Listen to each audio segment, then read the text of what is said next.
Welcome to Unlocking Human Potential with me, Andy Hosgood, a show dedicated to exploring what it really takes psychologically, behaviourally and practically to help humans thrive through conversations with leaders, founders, coaches, behavioural experts and people shaping how humans perform and grow.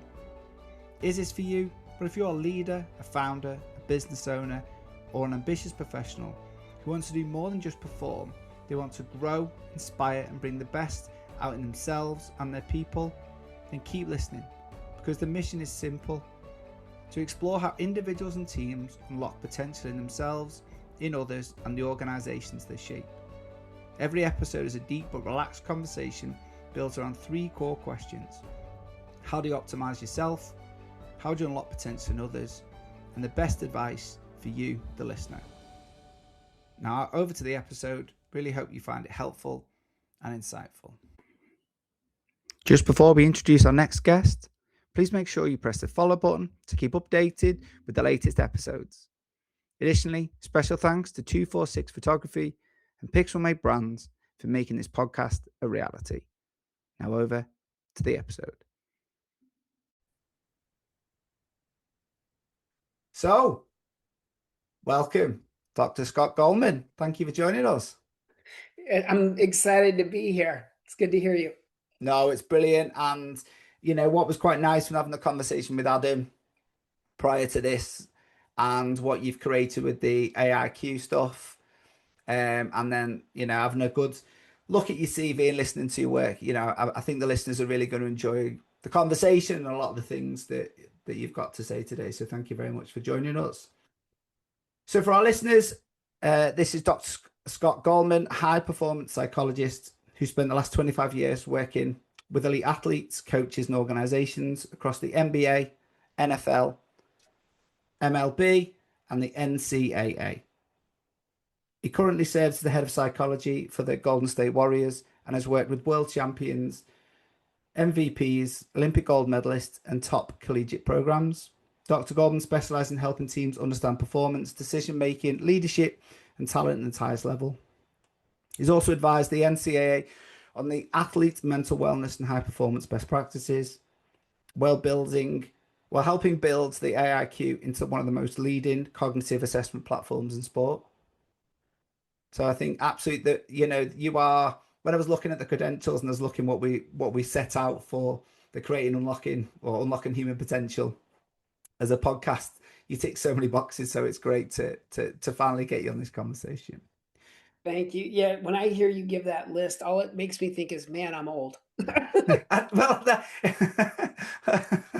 there's a lot of tread on those tires. There's a lot of wear and tear there. But anyways, there's not much left. There's not much tread left, I guess is what I meant to say. But yeah. There's still a smile though, which I think is always good. And there's still the energy, which is good. So one of the things that runs through all of the listeners, all of the kind of guests that we've had on is curiosity. And so something I'd like to start with is, what's something you're curious about right now? Well, before I answer that, I hope this is okay. I love the concept of curiosity. And I think it's something that kind of separates us from other species on this planet. Like, you know, we're the only species that competes recreationally. Now I know we're talking about curiosity, but I think competition and curiosity kind of go hand in hand a little bit. Okay. So, you know, other species on this planet, they compete for territory or they compete for mates. We actually are the only species that kind of do it recreationally. And we're also the only species to have gone to the moon. So I think there's something kind of neat about us being curious explorers. So I like the concept that we're kind of going down this rabbit hole of curiosity. All right. So what am I curious about right now?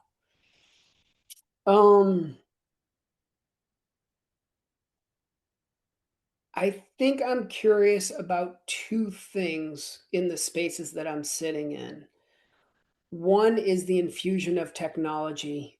It seems to be accelerating exponentially, especially with AI. So I'm watching and I'm listening and I'm observing to how pro teams are managing the AI arms race. I think the other thing that I'm kind of curious about is always human interaction. So it's interesting because one is incredibly new, AI and technology. The other one's incredibly old. Like humans have been interacting for, thousands and thousands of years, and we're still trying to figure that one out. So those are the two things that I'm curious about right now. Oh, nice. And how do you think they two link? Because obviously AI is, so just wondering where you see the kind of crossover. Yeah. So right now I'm kind of in draft brain, and I don't Okay. know when this is going to be aired, but the NBA draft is in about a week, 2 weeks, and I'm doing a lot of prep work for the teams that I work with on that. So I think what's kind of fascinating, right, is um, if you think of a draft room and the healthy debate and discussion about which players we should select, it's not that different than you and your buddies having a pint at the pub talking about which player you think is best. Mm. And I always felt like the invention of Google probably decreased the number of barroom fights. Okay. Because if you're talking about like who's the greatest fighter of all time or who's the greatest, footballer of all time, you would have this healthy debate that was very much that human interaction we were talking about. And now it's like, well, let's just see who's the best rebounder of all time in basketball. I don't know. Let's ask Google. So I think what's interesting is AI is getting to a point where you can have a conversation with it. Um, I did this the other day just as an intellectual exercise. I was on a road trip for about 4 hours, and it was 1 o'clock in the morning. There wasn't a whole lot of people I could call. So I pulled open the AI app and I had a conversation with it just to see where the conversation would go. Okay. So I think where the two intersect is like, if we're going to settle a barroom debate um, about which player we should draft, are we asking each other or are we asking AI for that answer? And which answer do we value more? And do we have an answer to that, do we think? So, as one of the things I try to do with my own curiosities is I try to seek information so that I'm not just kind of like waxing poetic or pulling things out of my backside. Yeah. And one of the things that I came across was an article that said something that resonated with me where it said AI, the benefits of AI is it's unbiased, it's impartial. Mm. However, it's only as good as really the way you guide it. So you have to ask it really important questions right now. Now, that will likely improve, but that is one of its limits. The other limit is being able to tell anecdotal stories. So going back to like we're in the draft, and let's say we're talking about Andy's on our draft board. Andy's likely a top 10 pick. And then I know like and correct me if I'm wrong, but a lot of the European leagues, they don't quite go through a draft process because they have Mm. more like the development academies and stuff. But so let's just say it's maybe like the transfer portal, right? Or yeah, isn't that what you all call it, like, right? The transfer The window? window, yeah, yeah, Yeah, yeah, so yeah, transfer window. Sorry, college in American college, we call it transfer portal. yeah. So the transfer window's open. And now we're debating, should we I think we've got a shot at Andy. Should we grab Andy or not? So if you ask AI, again, and you ask AI like kind of the right questions based on our style of offense and everything that we're doing, is Andy a good match for who we are? However, where the scout or the talent evaluator, the human, can go, Andy reminds me an awful lot of Steve when we were with Steve 5 years ago. And you remember how it played out with Steve and what happened with Steve? Because here are some things that like AI just wouldn't know because these things aren't public domain for it to pull from. Yeah.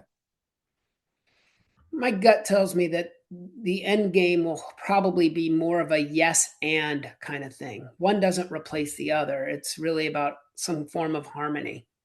Okay. Mm.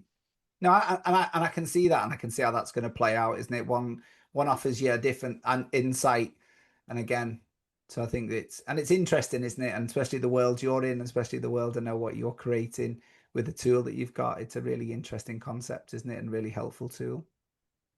Well, one of the things that we did with the AIQ is we did create we call it AIQ Plus, and it's an AI model. It's internal. It doesn't have open access, so we hold the fidelity of the information that it pulls from. It does not go across the internet to pull it, because compared to a lot of other sources where that might be of value, when it comes to sports, there is a significant difference, I think, between people who are outside the building and then people who are inside the building as far as what pieces of information they're digesting. Mm.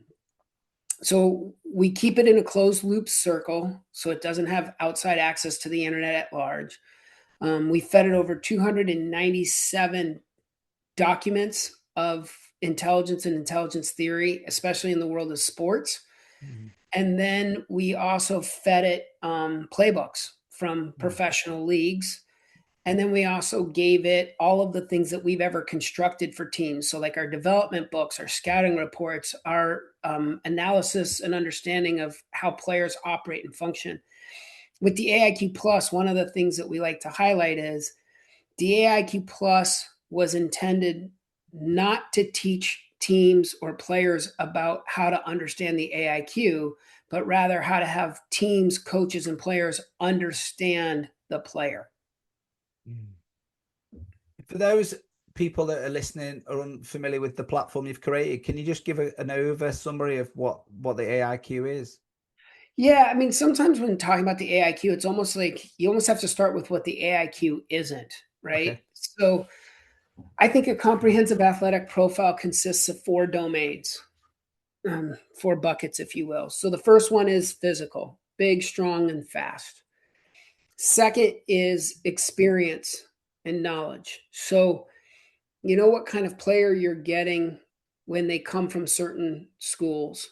Um, you know, and forgive my English Premier League ignorance, but it seems like whenever going back to the transfer window, it seems like if you grab a player from Brighton Hove Albion, there's a good chance that he's a superstar and yet might not be as good in your place as he was there, kind of Yeah. thing.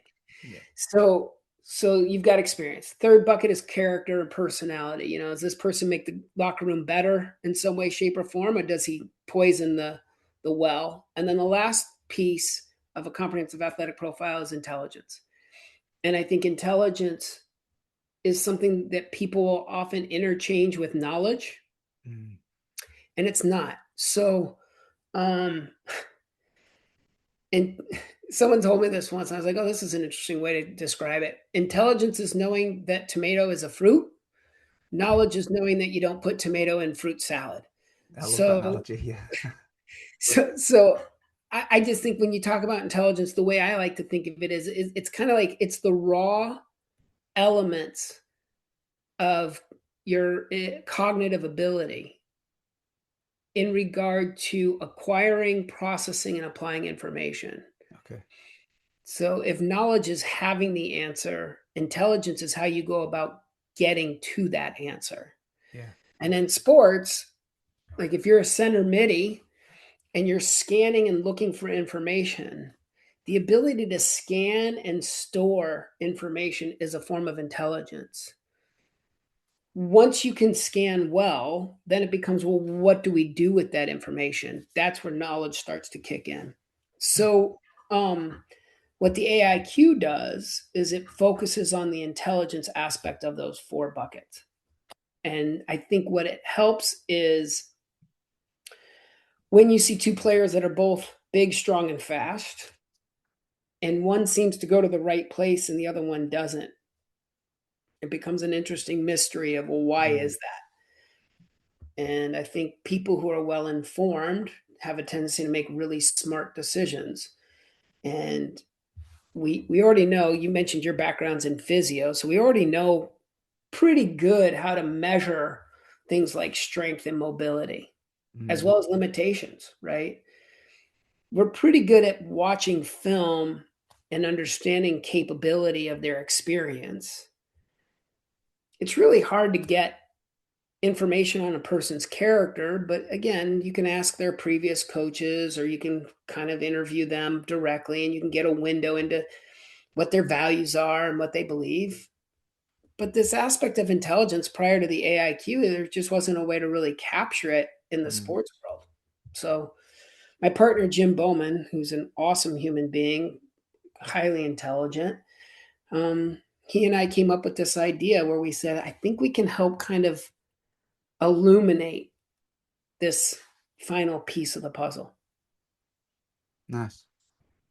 Nice. No, I'm having had a bit of access through Adam and had a look at it, then it's a very impressive tool. And I would certainly, what I will do is drop the link for the listeners in the show notes so that anyone can then really look into it further. Oh, that'd be great. Thank you. So so the concept of this podcast, and for new time listeners, it's in 3 categories. It's looking at how do we unlock potential in ourselves and become the best versions of ourselves, and how that can happen. If you're in a leadership role or a management role or a coaching role, how do we get the best out of others? And then what we're going to do is, we always believe that if someone's given us kind of 50 minutes at a time, that what we can try and do is help them wrap it up and put some advice in the end. So I guess when we're looking at unlocking our own potential and getting the best out of ourselves, is there where does that land with you, in your experience of working with individuals? So funny. It lands all over the place, but I think this is where I like to start. Sometimes I get the impression in the world of psychology, with the billions of dollars of books on shelves or the millions of podcasts that are out there, I think we're on a quest, right? I think we're on a quest to try to be the best versions of ourselves. And I think sometimes we're searching for a simple or easy answer. And I firmly believe human beings are wonderfully complicated. And I believe human interaction is a multiplier of that complication. So the first place where this subject matter kind of sits with me is, I'm not so sure a lot of the people who claim to be experts on this stuff really know what they're talking about. Okay. And I'm pretty sure I probably fall in line in that group. Okay. So what I'm about to say is based off of my studies, what I believe of the science that resonates with me, because I think there's this old adage of like, for every PhD, there's an equal and opposite PhD. So like, you can always see someone argue like, oh man, if it, like pain is just weakness leaving the body. Like, you have that kind of like aggressive mind kind of pursuit. And then you have the, oh, be more zen and go with the flow of the river kind of thing, and the universe avails itself. And I find this kind of juxtaposition and debate always exists. So what I'm about to say is really just kind of my own, I don't know, just it makes sense to me, but I can't say that it's truth or any more truthful than anything else that's out there. Though I do feel like I have a healthy skepticism sometimes about this stuff, because if we can understand human potential, if we can unlock human potential, I think we would have by now, and that's what's beautiful about human beings, is our complexity. Whether you're watching the stock market or trying to prevent murders or robberies, or again, trying to engage in sport and letting this wonderful competition expand. So where I land on this is, I think when we talk about human beings in the world of performance and sport, I think a lot of times what we're really talking about is their production. Okay.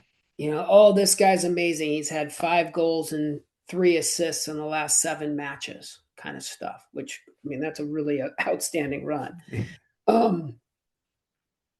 And I think we make the assumption like, oh, so again, let's say Andy's had 5 goals and 3 assists in the last 7 matches, and for whatever reason he's available to us in the transfer window, it's like, let's go get Andy. And the reality is like, we think by grabbing Andy, we're grabbing that production. When I think what we're really grabbing is just Andy. I think that that production, that mastery quest that you're talking about, best version of yourself, I think it's really a formula of the person times the environment. Okay. And I think the environment is kind of nebulously defined purposefully for me, because I think the environment can be things like the weather, it can be things like the coaching staff, it could be the nutritionist, it could be the physio or the strength coach who has a soft ear. Um, the environment is wonderfully complicated. So I think human beings really shine when there's this really awesome fit between themselves and the environment. And some of that stuff in the environment we can control, and some of it we can't. We just get kind of lucky with. It's a really interesting lens to look through, isn't it? Or I'm as full of BS as much as anyone else in this Well, space. I think the thing with a lot of these conversations is, ultimately, I always look through this when I'm having these conversations. Is we never know where this is going to land with who. So there's going to be listeners out there who are going to be walking the dogs or driving to or from work. What's interesting about podcasts is this. Listeners from this are all over the world. Like 2% of I'm in the northwest of England, and 2% of our listeners are in Japan. That's amazing. It's and that's the but so you don't really know where this is going to land with who, do you? So that's the nice thing. And I think what the whole point of this is like you very humbly said, this is your opinion, but you know like you opened with, you've also got a lot of experience to give a validity to your opinion. And I think what we, hopefully with the podcast, we're trying to give a 360 view of the same question. We only ask the three questions to all guests. And the idea is that, a listener can get a really good rounded view. So I think that lens, no one's ever answered a question like that. And what made me kind of stop and pause was thinking, that's a really nice, refreshing way to look at it. So I was actually smiling, thinking, oh, that's a really interesting. I guess and I think where you went in there, and I'd love to explore around environment when we kind of move into as a leadership possession, because that's if that's important. I guess the bit, if you're comfortable just kind of leaning into, you were saying, if you're an individual then that can't control all of the environment, from an individual perspective, in your experience with working with the athletic population, what can somebody take from that to kind of what within their control, what kind of things could they do to kind of control themselves to turn up the best version of themselves? So, like, here's a practical exercise that I think has some merit. If we go with this theory that production is person times environment, then the first exercise is what would make an optimal environment. If you think about, like, what's it called in planets, right? The Goldilocks theory, where it's like you need a planet that's not too cold and a planet that's not too warm, right? So if we're looking for optimal performance, it's like, okay, let's make a list. And then I think what would be, if I was to walk through a player or a coach or a front office member, and I'm like, let's create an optimal environment. Let's make a list. So first step is, let's just brainstorm it. And just to go on a side note for a sec, part of what I try to do, I'm a little bit all over the place. Let me collect my thoughts for a sec. I think the world of sports psychology, executive coaching, whatever this craft is that we're doing, has a little bit of Wild West to it, because anyone can be an advice giver, whether you're a bartender or a barber.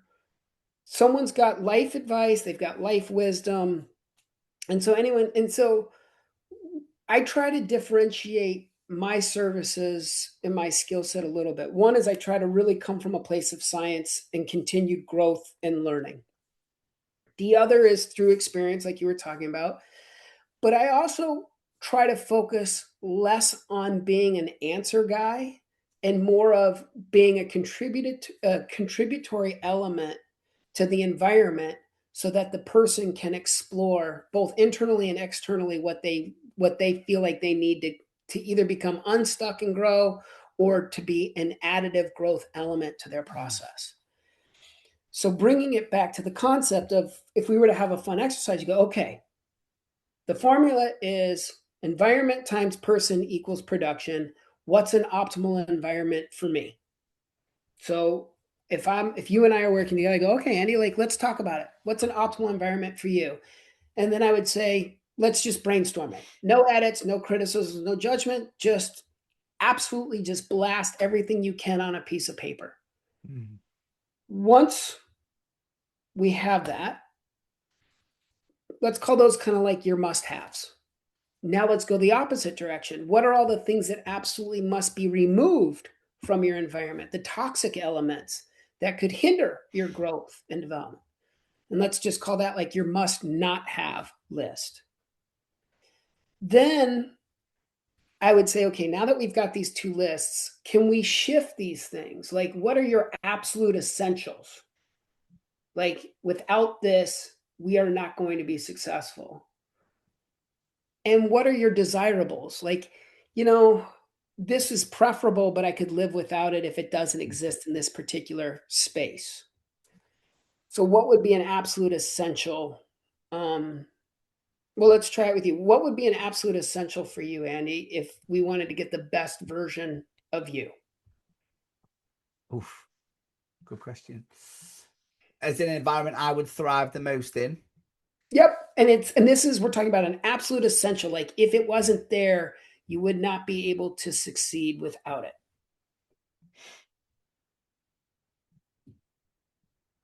Oh, wow. It's a really good question, isn't it? Makes you think deep, that, straight away, doesn't it? For me to perform at my best, I need like this space to think. So if we were to create an optimal environment for you, Yeah. one of the things that you're saying is like, I need a space to think. So is that like one of those egg chairs, those $10,000 egg chairs that kind of blast omega waves to stimulate thought? Is it a meditation center? What would that look like? That could just be sitting on a field on my own with just time. Yeah. Yeah. And so you go, okay, well, what's absolutely essential? Is it, a notepad and a pen? Yeah. Yeah. Yeah. And then you go, okay, now what would be things that would be preferable? Yeah. Because I think that's another element, like, just to go back to one of your original questions of like, I'm kind of watching in the pro space. It's really hard to win without money. Okay. Like, and I interact with owners quite a bit. And one of the things that I kind of say is like, this is not the time to be fiscally responsible. I don't know very many teams that are successful that have low budgets. But here's the interesting thing: just because you have a lot of money, it doesn't guarantee that you're going to win. Like, it's not like the team with the most money or the biggest spend gives you that win. So it really becomes where you opt and choose to spend your money. So could we buy a $10,000 egg chair? We could, but we could also spend $5.95 on a pen and a notepad. Yeah. And if those two things are equal, now we can take the additional $9,995 and put it towards something else. Yeah. Yeah. Okay. So going back to the exercise and the thought exercise, and again, that's kind of what I try to do with the people that I work with directly, is I try to create an environment. I try to ask meaningful questions that are a little bit more thought provoking, that help them illuminate to a place of clarity where they go, oh, like, this is my driver, or this is the kind of stuff that I need. So going back to your list, and I know it's not exhaustive, but right now we've got a place to think. What would be on your toxic list? What must you have? Sorry, what must not exist in your universe in order to get the best out of you? Almost not exist. Yeah. Second, this enters the system, your system will fail.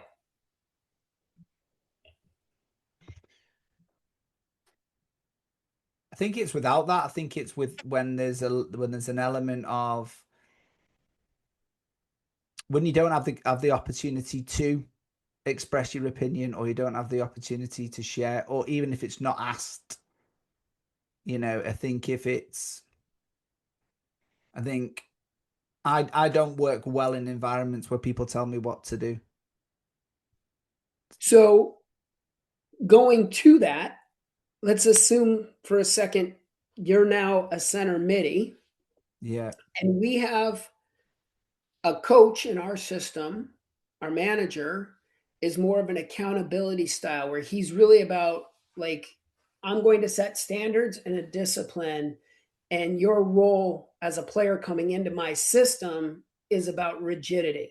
yeah, If you follow my system, I don't want creative play, I don't want inspired play, I just want you to execute as we trained all week. yeah. As talented as you are you saying that's an absolute deal breaker for you? Or could you find a way to navigate within that system? I think I can find a way to navigate within that system 100%. I think where I would struggle in that system, if someone said, like, you need to do this and then this and this and this. Whereas if he set some frameworks or boundaries to say these are 4 rules to work with, but in those rules, there's a trust and accountability that you can do things. I think I would work well with that. And so this is where I think the actual essence of this exercise really kicks in Yeah, and ignites is, notice you took a must not item, yeah, you actually pushed it to, I think I can still navigate it if we were to put some bumpers on it. yeah. Okay. And so you're going like, I could be in a demanding situation as long as they provide me some level of explanation so I understand the rules. Yeah, And I think what you're also implying, but you're not suggesting overtly, is not only do you have to understand the rules, but the rules have to kind of make sense to you. yes, yes, The guy, if the coach says, "Hey, I want you to light your kit on fire," you'd be like, I need to understand yeah, why that makes me run faster. And he's like, yeah, well, once you turn the temperature up on your kit, I promise you, you will be running as fast as you've ever ran. You're like, yeah, okay, let's do it. yeah, So going back to the exercise, it's about understanding an optimal environment to get the yeah, highest production, and then really assessing, is this the right fit for me? And is this really the right fit for them? I yeah, think something that yields success is when we let a good player go play for someone else because we know they're not going to be great for us. okay, yeah, And that's a hard one. Like talking with owners and front office and stuff, I is can they're imagine. like, yeah, but his production at Yeah, Brighton Hove is XYZ yeah, stats and his on ball percentage and all these other kinds of things. It's like, yes, all of that is true there. But when we bring them into our world, yeah, are we going to see that get better? yeah.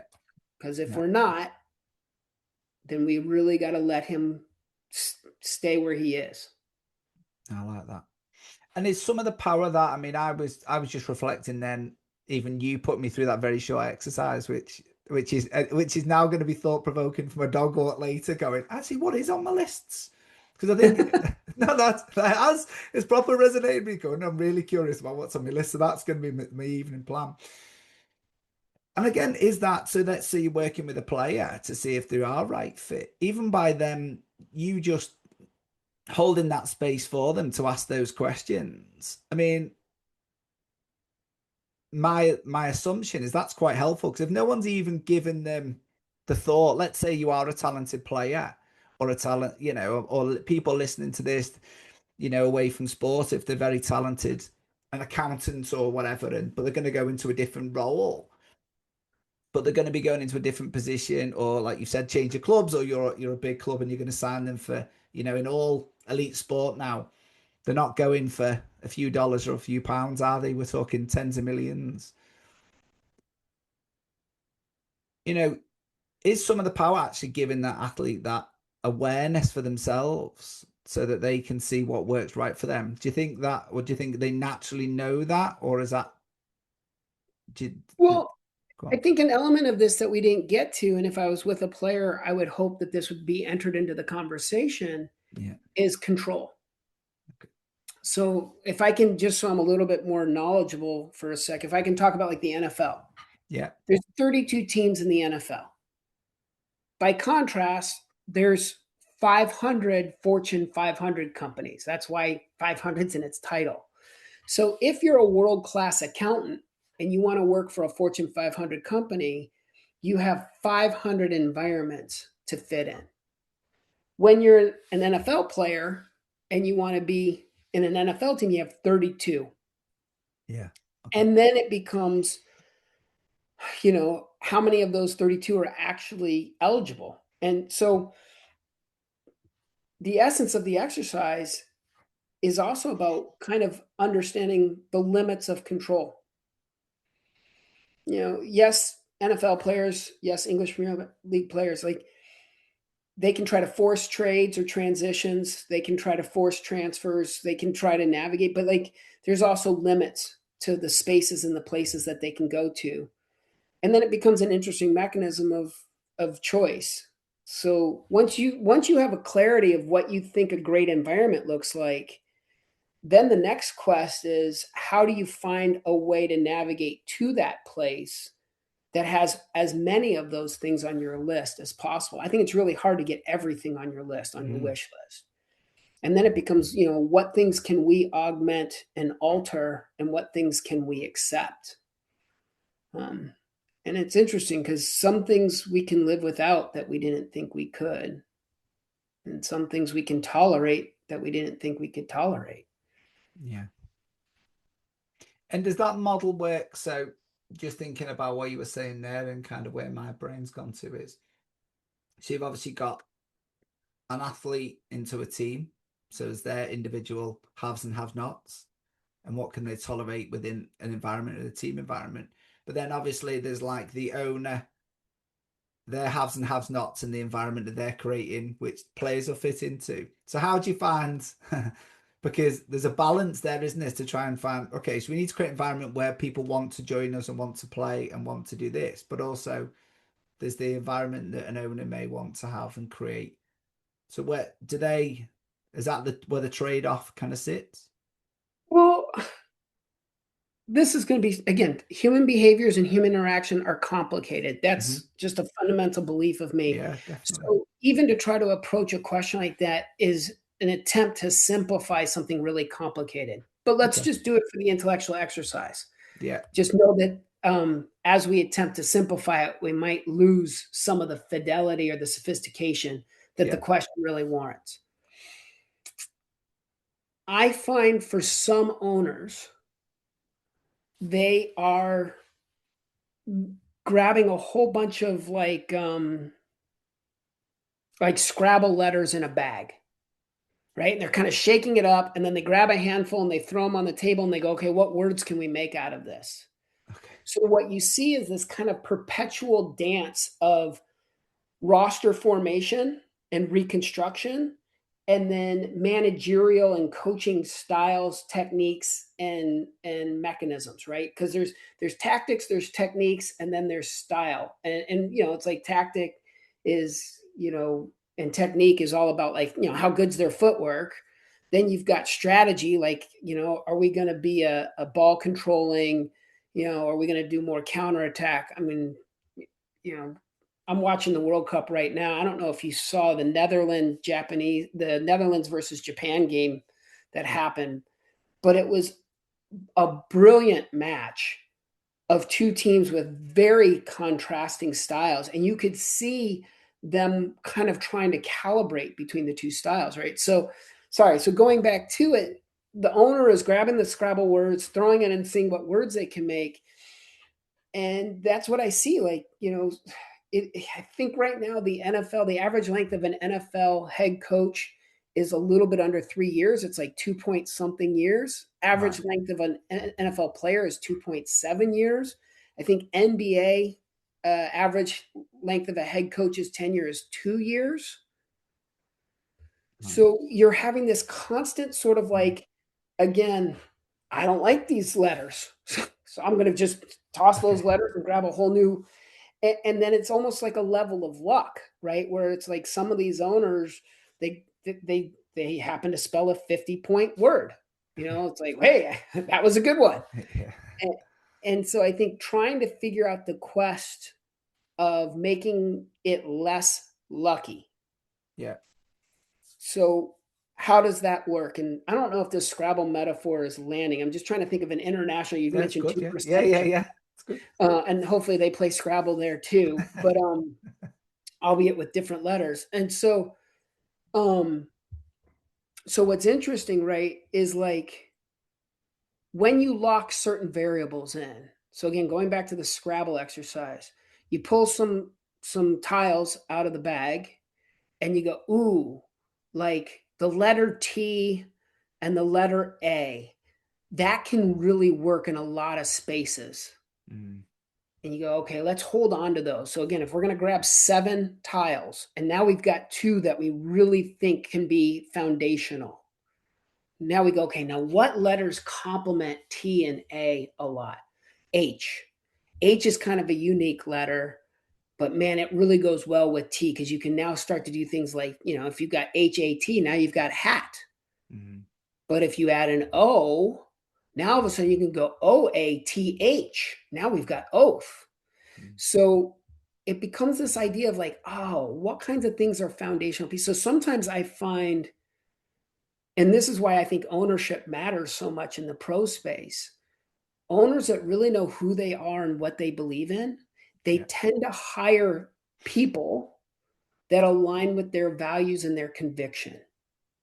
Okay. And then those people end up hiring people. And then those people end up hiring people. And then those people end up hiring people. And Mm. before you know it, you have an organization that has a waterfall or a cascading effect of that ownership's value system. And that's where I think things get kind of cool. Yeah. I can see that. I can see that. And I get, okay. So if there isn't an owner who has got that, then it comes a lot more complicated. And I'm sure that makes your life a bit more complicated. Well, I think it becomes a really interesting puzzle to solve and to engage with Yeah. is to, have an interaction with an owner and say, hey, tell me your story. How Okay. did you go about buying this team? Why did you buy this team? What was it that you want to accomplish? Some owners, and I'm not trying to vilify owners, far from it. I'm trying to really applaud them. But some owners, will engage with the team like it's a hobby, Okay. almost like, hey, I've bought a yacht Okay. and I like to invite all my friends over to come hang out on the yacht and talk about us going on an adventure on a yacht. And they're like, so I bought this team because I thought it'd be really cool to hang out and engage with folks, and it'd be kind of a status symbol in my my library of valuable things. Others I see having a really neat relationship. There was an owner with an NFL team that I worked for. And one of the things I ask before I join a team is if I can spend a day with the owner, if it's possible. And I'm like, hey, tell me your story. And this owner was telling me about how he grew up, and every Saturday his parents would take him to a college football game. And that was a very familial experience for him, was feeling a part of something. He felt a part of his family. He watched his father engage. He got to celebrate and he got to mourn with his dad with every victory and failure. But he also ended up talking about like kind of like the community of the stadium, where he was like, he told a story about being 8 years old and high fiving a stranger, and his dad kind of saying that was okay. And he's like, where else would everybody be okay with me just high fiving? Like you go to a grocery store and a guy tries to high five you, it doesn't really Yeah. make a whole lot of sense. And so it was kind of neat because what he was saying was, I want to create an experience that recreates the experience I had when I was 8 years old. Mm. And that's the decision linchpin that I find a lot of his decisions when it comes to hiring a GM, when it comes to hiring a head coach. He's looking for people who can create an environment that the 8-year-old self can high five some Right. random stranger about. Yeah. Okay. So what's interesting, sorry if I'm rambling, please It's good. cut It's me good. No, no, no. off. What's interesting is this owner has built an amazing stadium. And not only does their stadium house the football team, it houses soccer, or sorry, football, Yeah. American football and European football. It houses Formula One racing. It Right. houses tennis. I mean, he hasn't created just an arena. He's created essentially a sport complex. Yeah. Now, their team, the NFL team, has sort of waxed and waned in its level of success, but the experience, the fan experience, is enduring. Mm. So that memory of being an 8-year-old is every decision is being how do I almost share that with everybody else? That's my theory, and Yeah. that's why that he keeps kind of expand. So some would say, "Hey, you're all over the place. Why don't you just focus on one thing and let's create a really good NFL team?" And he's going, "Well, wait a minute. Like, if we're going to have a fan experience, we can have a fan experience across 5 different sports in the same Mm. arena." And that's what he's done. Mm. I guess, and it sounds like when you were telling that story, that certainly I could see you almost enjoyed that environment. I felt like that he seemed quite well connected. I got the the vibe that his Scrabble pieces spelt a few words, or he knew at least what he was going to do with the Scrabble pieces. I guess, where does your role sit with owners that maybe don't? How are you?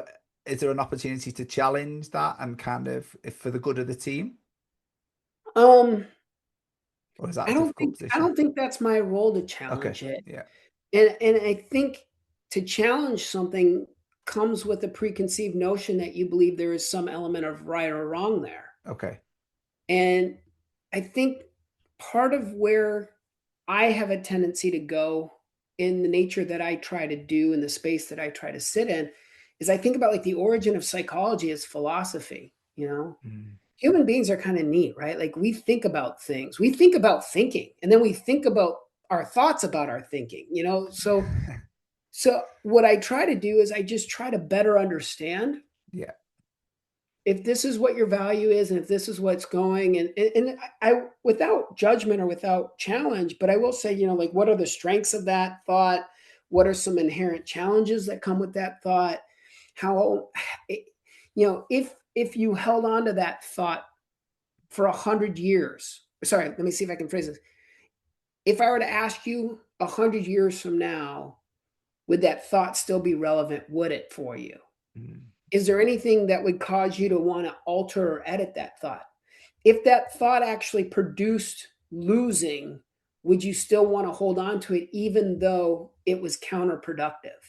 Yeah, I just find like when people, and like the expression that we use sometimes here in the United States, and maybe it's relevant universally, is like, would you die on that hill? Would you fall on that sword? So yeah, I know that I'm at core principles and core values when people say to me, like, I don't care if we lose the next 20 games as long as we're still holding true to this idea or this okay, concept.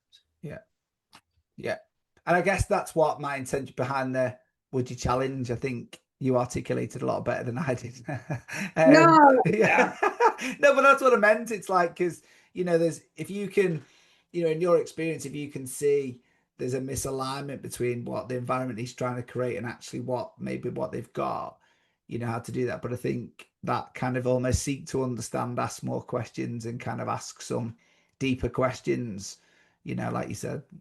Yeah, well, I remember there was this great quote from Henry Ford where he said, like, if I asked what people wanted, they would have said faster horses, Mm, not a car. And so I think sometimes when I'm trying to sit in the space, I'll be like, hey, what do you want? And they'll say winning. They always, like they always say that. yeah, And then it's like, well, but why do you want to win? yeah. What does winning do for you? And so again, like going back to this owner that we're talking about, is like he was trying to recreate a warm memory for others Mm, to experience. So his winning wasn't about like, you know, being able to pound his chest, or, it wasn't about holding a trophy in front of millions of people. It was people in his arena, in his stadium, being able to high five one another. It's Yeah. like, oh, okay. Yeah. Takes a while to get there, though. Takes a while to get to that moment, or Yeah, to get to that kind of insider truth. Very rarely do people go, yeah, like I just want to build a legacy. okay. Though I do find legacy to be a common theme because most owners are of a generation where they're starting to reflect on their time on this planet. And it's Right. sort of like when I'm gone, well, how will people remember me or how will I be remembered kind of thing. Okay. So so I do sometimes see legacy as one of those concepts that comes up a lot.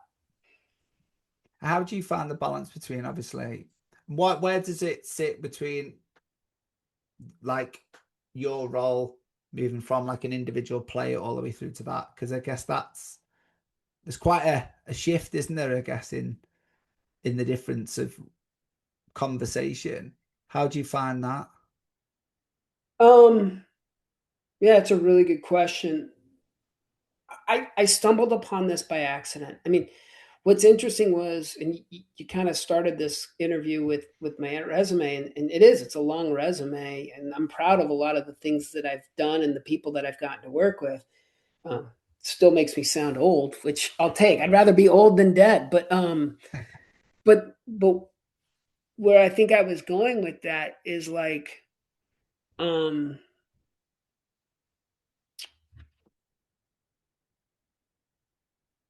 I stumbled upon this when I first was introduced to this field. It wasn't that much of a thing. Like it existed, but there wasn't a lot of people doing it. Now it's a lot more popular. It's really grown. I mean, most teams have somebody in their system. What I find to be unfortunate, so this is always kind of like a good and bad sort of thing, is like I love the fact that the industry has grown. I regret the fact that there is not a specific career path of education or training.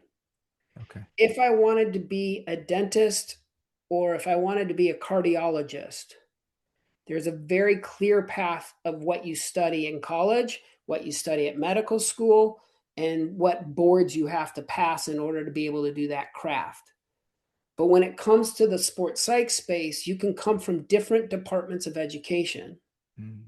You know, you can come from the psychology department, you can come from the or business leadership department, you can come from Department of Education. Like there's a bunch. And then same, like when it comes to graduate school training, there's a wide variety, and then it becomes licensure and certifications and stuff. So I find what we've done as far as a profession is we've really confused the market. And we talked about this earlier, but anyone can be an advice giver, a Yeah. butcher, a bartender, a baker, a candlestick maker. Like, and what's nice about the human condition is people love to give their opinions. Like, hey, do you like my hairstyle? Like, ask five people, they'll happily tell you what they think about your hair. And some people are happy to tell you what they think about your hair without you even asking. That's where I'd gone to actually. I was going to say people just give advice without even permission. Yeah. I mean, I know some practitioners, and no disrespect to them, but I know some practitioners that not only will they give like a really sharp bit of advice, but then they'll be like, "You're welcome." And it's like, I wasn't asking for that guidance. And I'm not exactly sure I like what you said. Yeah. And I'm definitely not really inclined to thank you for it as if you've done me some favor. Like it's Yeah. almost a really weird source of narcissism. Yeah. So, what I stumbled onto, narcissism, let me talk about me. What I stumbled onto was like the first pro team I worked for, part of what they hired me to do was to be a resource to the head coach, the GM, and the team president. Okay. And I said, if I report to any one of those individuals or anyone on the org chart that reports to one of those individuals, I'm not sure how much I can contribute to the other folks. So if I report to the team president, at what point does the GM wonder what kind of information gets flown to the team president? Yeah. I understand. Yeah. So I said to the first pro team, if we're going to do this, I think I should report to ownership. And when they asked why, and I gave them the explanation I just gave you, they said, that makes sense. Let's Mm, do that. So what I have found is everywhere I've been, I think I've been with 8 professional teams across 3 leagues. And then, like you mentioned, a couple in the NCAA space as well, 3 in the NCAA space. Um, where I sit on the org chart is either this like N of 1 with a dotted line to a bunch of things, or I report directly to ownership kind of element. And the advantage of that is, sorry, this is such a long-winded way to get to your answer to the question. The benefit of that is I can help anyone in the organization, mm, from a player to the front office to the support staff to the head coach, anyone that I'm in front of. Like one of the owners that I work for currently, I said, hey, I could use a little bit of job clarity. And he said, help whoever's in front of you. And I said, in what way? He goes, in whatever way they need it, whether it's a mental health kind of thing, emotional mm, distress, if it's an optimization kind of thing, like, hey, how do I become the best version of myself? Or if it's a human interaction kind of thing, like culture, how do we lead people? What kind of message should we deliver to the group at team meetings? That kind of stuff.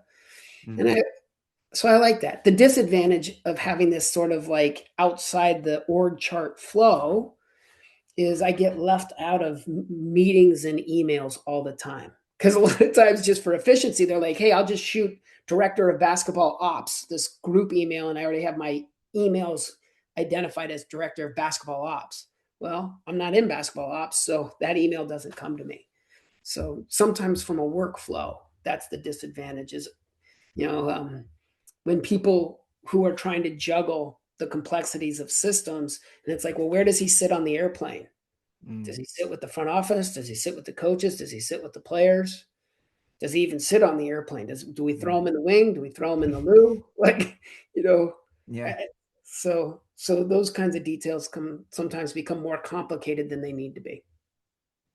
But I think there's some real true insights there. I mean, and it's interesting, isn't it? Because if you are, and be people listen to this whose responsibility is to kind of to be the soundboard or you know the person that's there to support people. But like you've said, there's always that.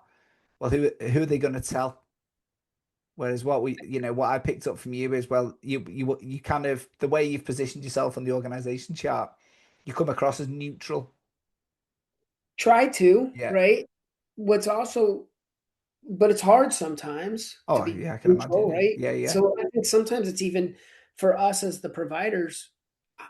I always encourage us of early career professionals is just be aware of your own bias, yeah, and whether you like someone or dislike someone. Like again, we're human beings yeah. too, so That's just it. Innit? be Yeah, aware as you enter the space in what ways you alter the space. yeah. You No, know, definitely. Yeah, yeah. And the other thing I took from that is, I think that the element around advice, isn't it? There's, it's very easy to give advice, isn't it? I always turn and around to it's very easy to choose to ignore it as well, though. This is my often the thing of going, my famous line I used is, I really, really appreciate you taking the time to tell me about it, but if it's all right, I'm going to choose to ignore it. that's cool. Yeah, Because, but for the reason being, it was unsolicited. It was just, yeah, you know what you should do, don't you? yeah.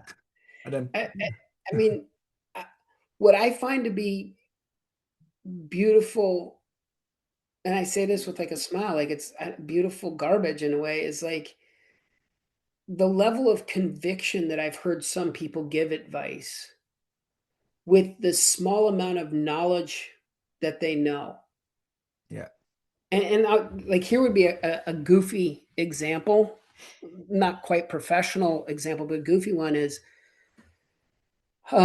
earlier in my career, I remember I went home for a vacation and my old mates from high school, we all decided to go have a drink at a bar. And like a lot of friends do, we got into a healthy discussion about a particular coach. right? And his decision making, who he should have started.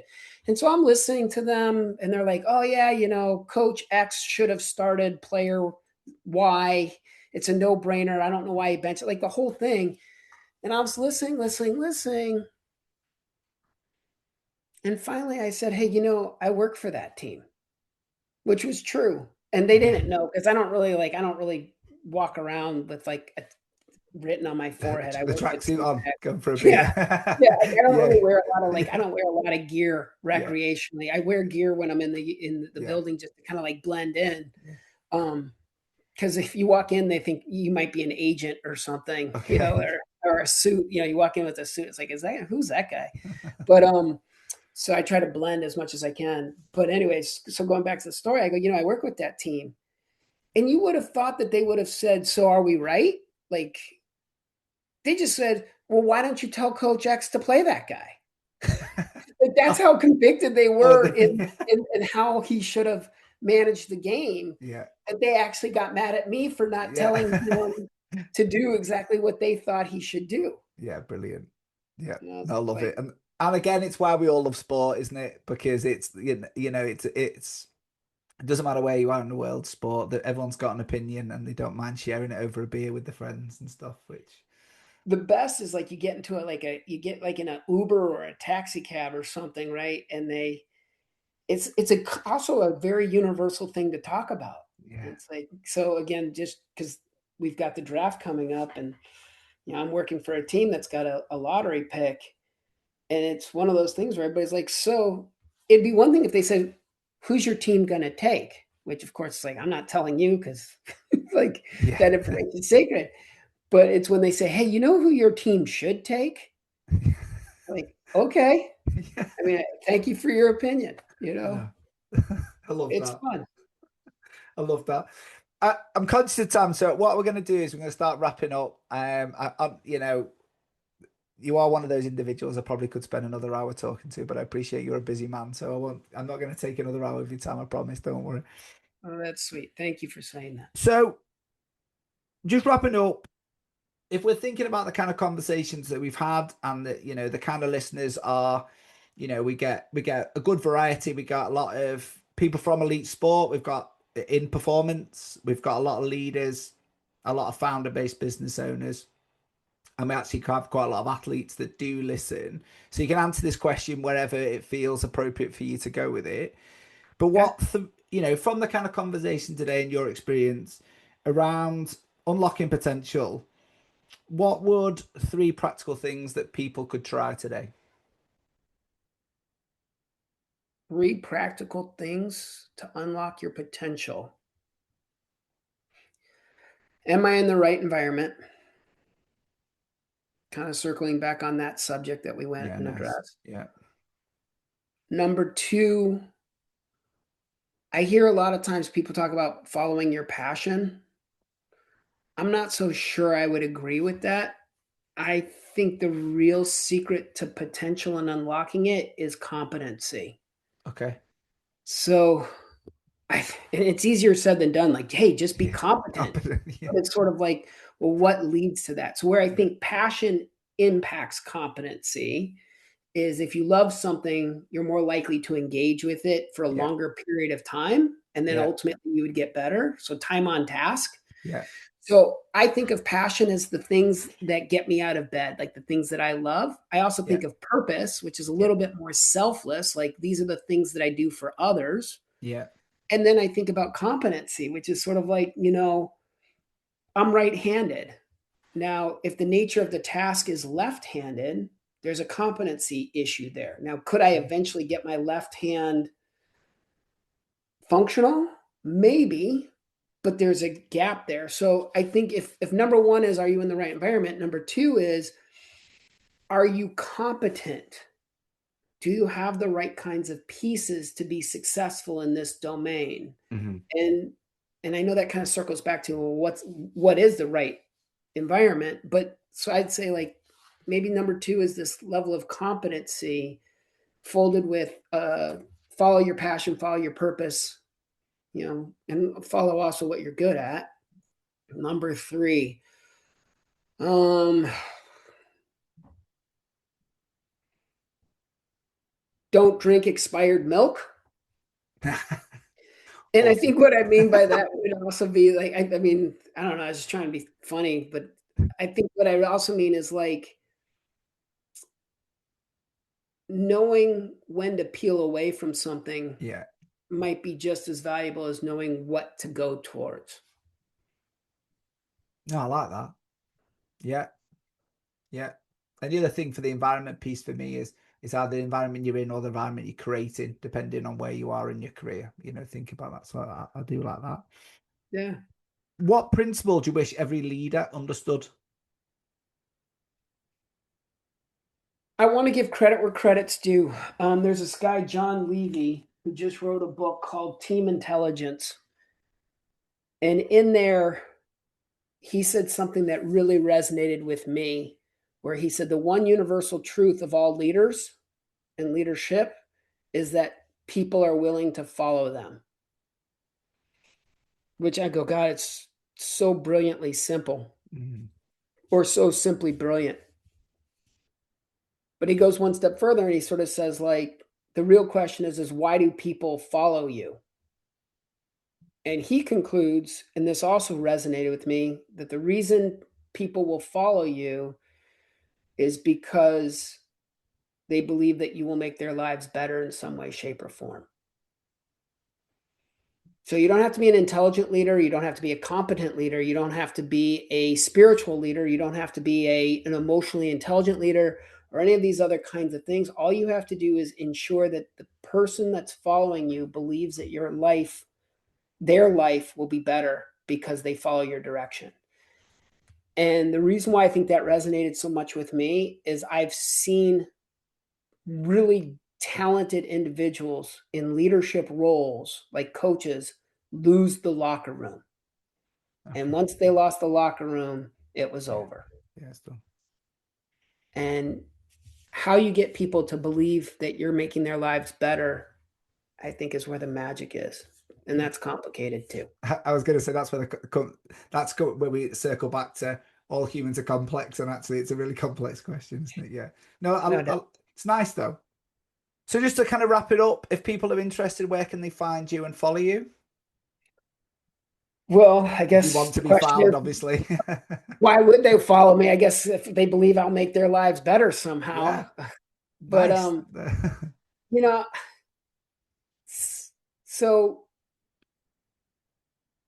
for me personally, I do not have like a website or anything. I've never really marketed myself. Yeah, I've been very, very fortunate to have been sort of found by individuals that have hired me because a conversation like this resonates with them in some way, shape, or yeah, form. So I'm trying to think of like what's a forum. Like I don't really even check. Like I don't check LinkedIn very regularly or any yeah, of that kind of stuff. But I mean, I guess you could find me on LinkedIn. The one place that I can promise people can get to me is through the AIQ. And yeah. that is something I'm really proud of what we developed as a group. Jim, Adam, Jonathan, Matt. I mean, I could list Eli. Like there's a bunch of people that have really made the AIQ something special.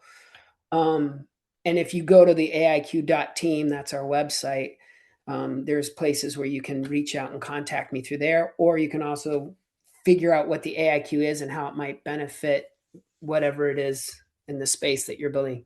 I can promise you this, when you talk about the person and the environment, knowing how they process the game, which is what AIQ does, it definitely helps you identify if it's a good fit. No, definitely. And from spending some time with Adam on and looking at that and having some good conversations, I definitely think if you are in that space, then it would definitely do. And again, all the links will be in the show notes for people to just easily click on it. And is that the plan? Is that what's next, or is there any other? Is it developing that, moving that, and growing that side of the business? Oh, for me personally? Yeah. So, I'm kind of a curious explorer. Like Okay. I'm that guy. Like if you were to say, "Hey Scott, you want to come on over to England and spend a week?" I'd probably go do that. And I don't even know if I would ask a whole lot of additional questions. Like if you're like, "Hey Scott, come on over. Like we'll have some fun. We'll meet some people. It'll be a neat adventure." I'd be like, "All right." like, let's go. I've always done that throughout my life. Been a curious explorer. One thing I do with leaders is I try to identify like a personal mission statement. So again, like what's your North Star? And mine is I just want to do cool stuff with cool people. Nice. So whatever's next for me is generally based off that rubric. If it's a cool project, and if it's a cool project, and if it's with really engaging, interesting, fascinating people, I'm in. I love that. Love that. What a great North Star to have. So Thank you. just before we close off, one Yeah. final challenge that you could set the audience, what would it be? Final challenge. Yeah. Um,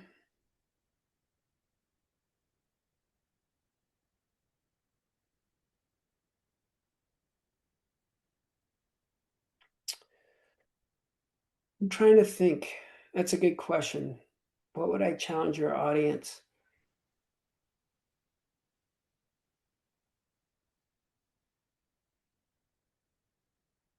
With this amount of space, I almost feel like I have to say something really profound. All that empty silence and nothing coming to. I don't really know how we challenge individuals. I guess the thing is, I would say, well, here's something that's kind of on my mind. And I don't know if this is a challenge or not, but there's just something that gives me a half smile to this Yeah. that I think hopefully would be a good way to land. And this might take a minute. So if you can, let me dance for a sec, if that's Let's go. okay. Let's go. When I was 15 years old, I went to the Soviet Union as an interesting experience. I was an ambassador of goodwill, and I went to the Soviet Union. And I remember at the age of 15 being very proud to be an American. And one of the benchmark moments was I was having a conversation with a Russian who said, the difference between America and Russia. He goes, you know what the difference between America and Russia is? And I said, no, what? He goes, if your grocery store runs out of strawberries, they say come back at 3 o'clock. If our grocery store runs out of strawberries, come back in June. And I always felt like, gosh, what an amazing country to have that kind of accessibility and everything. Now you flash forward 15, that was a long time ago, decades ago. Flash forward, a few years ago, I took my family on a trip to South Africa.